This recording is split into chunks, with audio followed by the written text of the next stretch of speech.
World-renowned physicist Dr. Michio Kaku made a shocking confession on live TV when he admitted that HAARP is responsible for the recent spate of hurricanes. What's up, everybody? Truth Seeker here. In an interview aired by CBS, Dr. Kaku admitted that recent homemade hurricanes have been the result of government weather modification programs in which the skies were sprayed with nanoparticles and storms then activated through the use of lasers. It says in an interview below, Michio discusses the history of weather modifications before CBS crew stop him in his tracks. The High-Frequency Active Auroral Research Program, HAARP, was created in the early 1990s as part of the Ionospheric Research Program jointly funded by the U.S. Air Force, the U.S. Navy, the University of Alaska Fairbanks, and the Defense Advanced Research Projects Agency, DARPA. According to government officials, HAARP allows the military to modify and weaponize the weather by triggering earthquakes, floods, and hurricanes. I'll go ahead and play the video clip here for you. You know, they were talking about climate change yesterday, and now we're learning that scientists and researchers are looking at how to change the weather on purpose. That's right. Lasers now could one day manipulate rain and lightning. CBS This Morning contributor Michio Kaku is a physics professor at City College of New York. Professor, nice to see you. Extraordinary seeing Al Gore and Bill Clinton there together with Charlie, wasn't it? That's right, yeah. Yeah, they did not get into this discussion, though. But it is fascinating. I mean, lasers, really, to change the weather? That's right. Well, as Mark Twain once famously said, everyone complains about the weather, but no one ever does anything about it. Well, instead of doing a rain dance, we physicists are firing trillion-watt lasers into the sky to actually precipitate rain clouds and actually bring down lightning bolts. This is potentially a game changer. But this is experimental. It's experimental. However, in the laboratory so far it works. When you have water vapor and you have dust particles or ice crystals, you can precipitate rain. It condenses around the seeds. These seeds can also be created by laser beams. By firing trillion-watt lasers, you rip apart the electrons, creating what are called ions, and these ions act like seeds, like dust particles, bringing down rain and even lightning. Go ahead. Well, this fascinates me in part because, too, I remember reading the stories that China had used this during the Olympics, that the USSR had used this after Chernobyl to create rain clouds. I mean, did those really work then? We have some of these capabilities now? Inconclusive. Even in the 60s, the CIA used this to bring down monsoons during the Vietnam War, to wash out the Viet Cong. Governments have been playing with this thing. Alleged to. Alleged to, right. Yeah. Now, we realize that for decades now, these governments have been alleged to have experimented with weather control, but nothing conclusive. This time we're bringing in the laws of physics rather than simply waving our hands and uttering mumbo-jumbo. We're actually using trillion-watt lasers now. And in the laboratory, sure enough, they precipitate rain out of water vapor. Sure enough, you can actually bring down electricity down the beam. So what does it mean for drought areas that need to have rain for crops, and if they don't have them, there's the consequences of famine? Well, the bad news is if it's a clear blue sky, it's not going to do anything at all because it only takes water vapor that's already in the air and condenses it. However, for floods, for agriculture, farmers, for people planning wedding parties, football games, you name it, outdoor events and agriculture and flooding and even hurricanes, all of them could be subject to weather modification. Incredibly interesting, Professor Michio Kaku. Thank you so much. Anon Group reports one detail in plethora of academic papers and patents about altering the weather with electromagnetic energy and conductive particles in the stratosphere. Research published in the Proceedings of the National Academy of Science said the laser beams can create plasma channels in air, causing ice to form. According to Professor Wolf Kasparian, under the conditions of a typical storm cloud, in which ice and supercooled water coexist, no direct influence of the plasma channels on ice formation or precipitation processes could be detected. Under conditions typical for thin cirrus ice clouds, however, the plasma channels induced a surprisingly strong effect of ice multiplication. Within a few minutes, the laser action led to a strong enhancement of the total ice particle number density in the chamber by up to a factor of 100. even though only a 10 to 9 fraction of the chamber volume was exposed to the plasma channels. The newly formed ice particles quickly reduced the water vapor pressure to ice saturations, thereby increasing the cloud optical thickness by up to 3 orders of magnitude. To really understand geoengineering, researchers have identified defense contractors Raytheon Bay Systems and corporations such as General Electric as being heavily involved with geoengineering. According to Peter A. Kirby, Massachusetts has historically been a center of geoengineering research. With the anomalous hurricanes currently ravaging the Americas, floods destroying India, and wildfires destroying the Pacific Northwest, weather warfare is a topic on the public consciousness right now. Please share this with as many people as possible. It's kind of funny too, I just did a video about him yesterday. Well, it's not exactly about him, but he's talking about CERN. But here he is now saying that pretty much HAARP is responsible for what's going on right now. It's pretty interesting though. This is actually, you know, it's funny how they just nonchalantly talk about this stuff right now, because we've been called tinfoil hat wearers, you know, for the longest by talking about stuff like this. But now, I guess it's the way you word it. You can't say the word chemtrails. You got to say seeding. If you say cloud seeding, oh, you're not a conspiracy theorist anymore, because that's what it's actually called. And that's what just really messes with. I mean, all these people for years saying chemtrails don't exist, those are contrails, arguing with you. I mean, they would take that to the grave, you know. But what do you guys think about that? Definitely leave your thoughts in the comments below. And thanks for watching, everybody. This year marks the worst drought America's seen in decades, and it's showing no signs of letting up. Over half the country has been affected, with the brunt bearing down on the mid and southwest, especially Nebraska, Kansas, the Dakotas, and parts of the south. Just look at that. Well, in one hard-hit area of Texas, some people have grown tired of waiting for Mother Nature to bring relief and have decided to try and take matters into their own hands. Here's ABC's Juju Chang. Craig Funky is flying me to the edge of a violent thunderstorm. You see how nice and crisp the top of that cloud is up there? Yeah. But the former commercial pilot isn't some adrenaline junkie courting danger. He's a cloud seeder, chasing this menacing storm to squeeze out extra rain for the drought-stricken farmland below. As a pilot going through school, you're taught to avoid thunderstorms. This is Craig's job, firing chemicals into the clouds in a controversial attempt to modify the weather. He's literally a rainmaker. That dark, thick cloud over there has lots of moisture in it. That's part of the cloud that was seeded. It actually looks heavy with rain. Cloud seeding has been used around the world for decades, but it's now getting a closer look as farmers desperate for solutions endure their 4th month of record-shattering drought with no end in sight. It's actually the largest drought in half a century, responsible for rising food prices and record wildfires. It's even suspected to be a cause for the recent surge in cases of West Nile virus.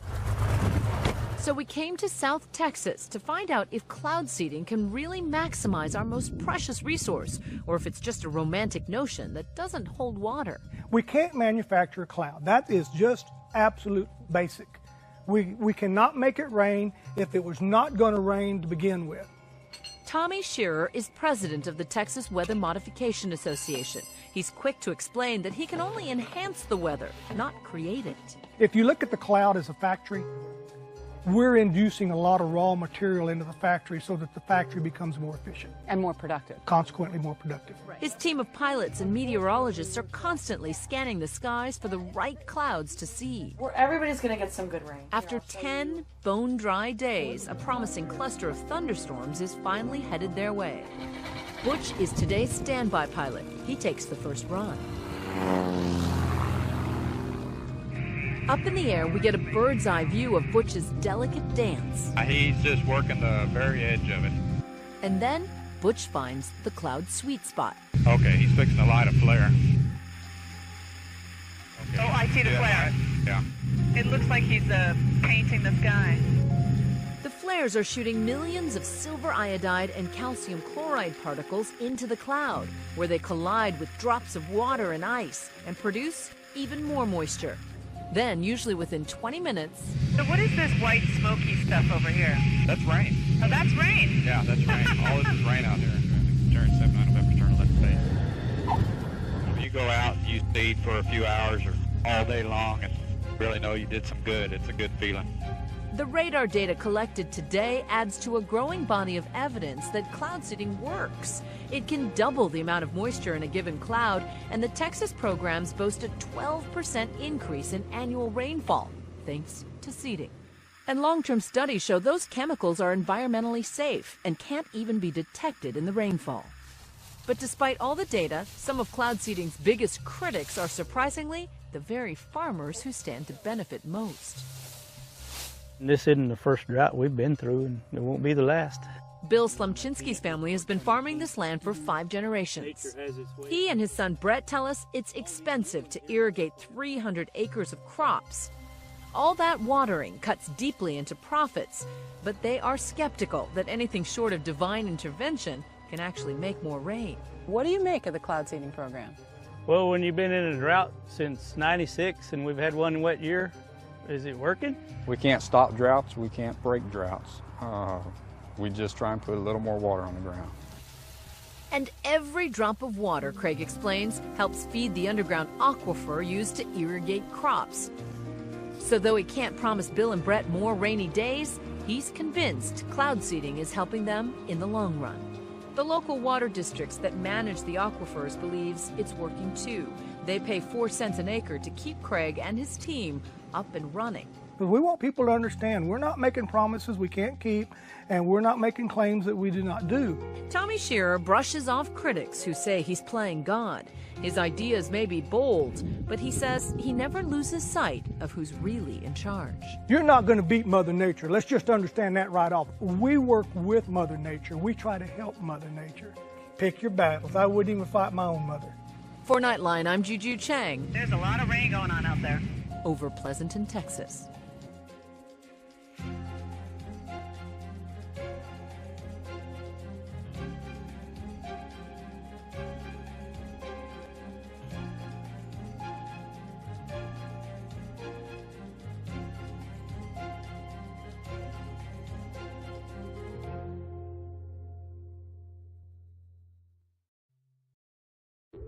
We also now officially opened up our online web store. You can now get Seeking the Truth, t-shirts, coffee mugs, and other accessories. This will definitely make a great gift idea, and every purchase will help out this channel. The link is in the description below. Please subscribe to our channel, like our video, and comment below, and we'll see you on the flip side. Peace! And don't forget to click the notification bell.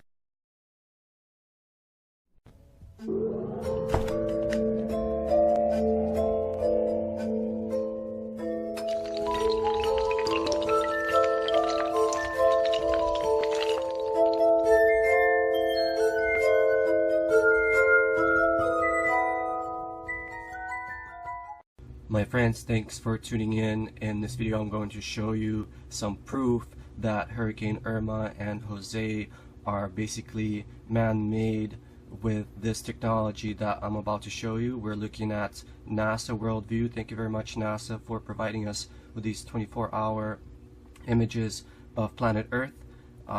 This is the most current, September 8th, which is today, 2017, NASA Worldview. So this is not Photoshop. I'm not making anything up. Over here, just want to show you, does this look normal to you? Basically, these are frequency weapons, so to speak, or weather modification technology off the west coast of Africa on these islands. One island is Funchal, the other one is Santa Cruz, Tenerife. And you can see, this tiny little island,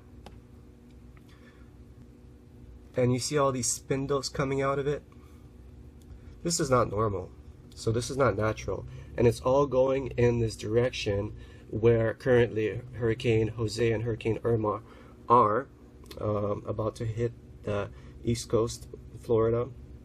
And over here we have more islands off the west coast of Africa over here. These are Santa Cruz Islands, and you can totally see the same kind of frequencies coming out of these islands. They're very small islands, and you can see these frequencies coming out of them because they have this technology there, and it's this technology, going to zoom out a little bit, is creating these spindles, so to speak, right? You can totally see all of these and all of these. And I'm gonna zoom out a little bit. So where is it all going? So it's all creating pressure. It's going down here. This is the direction where it's going. And guess what we have here? We have Hurricane Jose right over here, going right after Hurricane Irma. It's already over Cuba. Okay, so these are back to back, and these tiny little islands have technology that's creating this pressure and giving what I believe is more power to these huge tropical storms. Okay, so we're actually going to go back in time. I'm going to zoom in a little bit to see what's happening day by day. There's also a set of islands down here called Cabo Verde. Okay, so these islands down here too, although not active right now, or maybe partially active, they also have, see these islands, they also have this similar technology. And we're gonna go back to September 7th. Nothing here, but let's look at the ones above. The ones above are pretty active. You can see the rays coming out from the points of these islands, and they're creating these spindles in the clouds, because these spindles represent frequencies that they're using to give power to these storms. Look at this island, the Funchal Island. It's covered by clouds, nothing here, and then you see these spindles coming out right from this island. Okay, I live in Hawaii, and you know, as you know, Hawaii is a set of islands. Nothing like that here. We never see this kind of weird spindles and just craziness over here, right?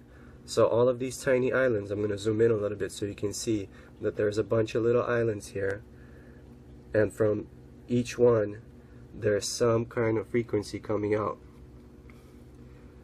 And where it's going? Well, like I showed you, it's going towards Jose, and we're going to go back in time to September 6th to see what's happening. Again, there's no Photoshop. This is all, you can check it out by searching for NASA Worldview. We're going to zoom in here, back to these islands. Look at that. Same kind of thing. This is September 6th. Same kind of thing. These spindles, they're using this frequency technology. You know, it's probably HAARP based in combination with chemtrails. And you know, weather modification, it's nothing new. They've been trying to modify weather for at least 50 years. It's not a new technology. If you do your research, you will know that they are creating at least partially climate change, and at least partially global warming or global cooling, whatever you want to call it, and also these super storms. Look at these frequencies. This is crazy. And it's all going towards Jose. You can see like a punch over here, this punch right here, aimed at pointing towards Jose. This is September 6th. And we're going to go back in time. September 5. Zoom in a little bit. Back to these islands. So it looks like a lot of chemtrails, because these are not clouds. All this, it's not fog either. You can still see little lines coming out, but not very active. I'm going to go down a little bit to see more chemtrails over here. Okay, this is more clear over here, not so many chemtrails, but over here you can see all this fog. That's chemtrails, because they need to spray metallic particulates in the atmosphere in order to use these frequencies, and these frequencies like HAARP frequencies and metallic particulates in the atmosphere, they work together to control these storms, add power to it, steer it, or break it down. So they totally have this technology. And then so over here, going to look at the bottom set of islands off the west coast of Africa called Cabo Verde. Again, a bunch of little islands in a semicircle, and they have a similar technology here. And I'm going to go back in time, September 4th. 3rd, 2nd, 1st. So first you can see that over here it's active again. September 1st, it's active, because you can see the same kind of spindles that we saw in the other islands north of Cabo Verde Islands. Same kind of technology that they're using. These it looks like almost like pi based frequencies or sine wave frequencies. So let's zoom out a little bit. And where is it pointing? Well, in this case these frequencies are pointing into this formation. And let's go back in time. These formations become hurricanes, by the way. I'm gonna go back in time, August 31st. So over here, this is August 28th, and we actually went all the way back to the home place of birth of Hurricane Irma. Okay, if you go to August 28th and you look up the Cabo Verde Islands, Hurricane Irma is right here. It's not yet a hurricane. It's just a bunch of clouds, possibly mixed with chemtrails, that are kind of getting together. And guess where they're getting together? They're getting together in the area where these frequencies, these installations exist in those islands, Cabo Verde. So in this case, we're going to go forward a little bit. Let's see where we're at. Okay, Cabo Verde, I'm going to center it. So this is August 29th. So you can see that this is Cabo Verde, and this is Hurricane Irma before it was officially a hurricane. Now it's finally came into shape, more circular shape. There's no eye yet, but it formed right above Cabo Verde Islands where these technologies exist. So let's go forward again in time. August 30th, boom, you can totally see now it's creating a classic hurricane looking spindle. You know, the arms of the hurricane over here, the bottom arm, the upper arm. Cabo Verde is right here. So this Hurricane Irma over here was born where these frequencies exist.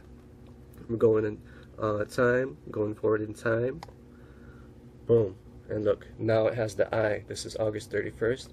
It already has the eye. This is Irma. And it's gaining more and more power. I'm going to zoom out a little bit.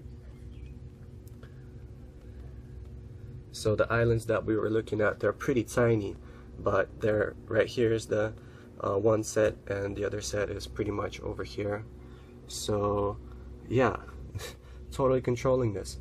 And you know, it's important that we talk about these kind of things and not put a blind eye to it, because this technology also exists on the other side of the planet, going over here to United States, actually Baja California. There's an island called Guadalupe Island, and it uses the same kind of technology. And the reason I know this is because I've been tracking this one for a while. Guadalupe Island is right here. Guadalupe Island, tiny island. Nobody knows about it, but guess what? There is a military base on this island, and a lot of the technologies, if you look with a satellite, you can't see them because they're photoshopped out, because they don't want you to see certain things that are out here. But this is September 2nd, September 3rd, September 4th, and guess where it's shooting? Usually it shoots down to create hurricanes that go towards Hawaii. This time around it looks like it's shooting up, because there's another hurricane that's going towards Mexico in the Gulf. So it's pointing in that direction right now. Look at that. You can totally see the spindles. This isn't Pacific Ocean. The other islands were in the Atlantic Ocean. And this is off the coast of Baja California, Guadalupe Island. Let's go forward in time. Now it's shooting down.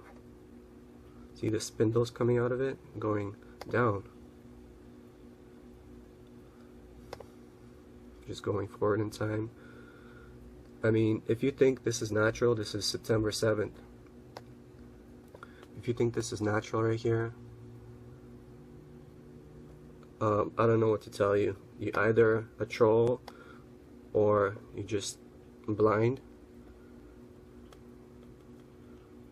But this line right here, this spindle, death ray, weather modification ray, whatever you want to call this, coming out from the tip of Guadalupe Island is not natural.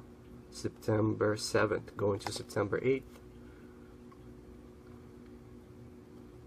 Okay, not there yet.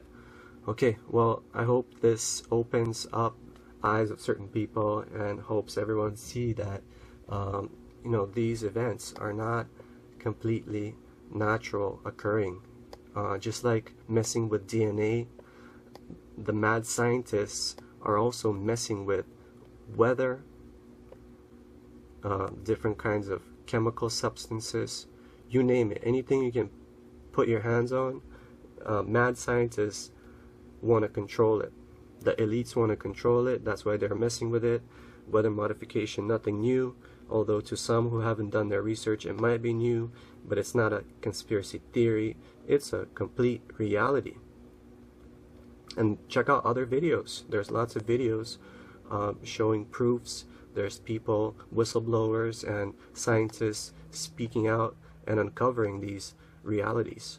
So thanks for watching, and until next time, stay safe and God bless you.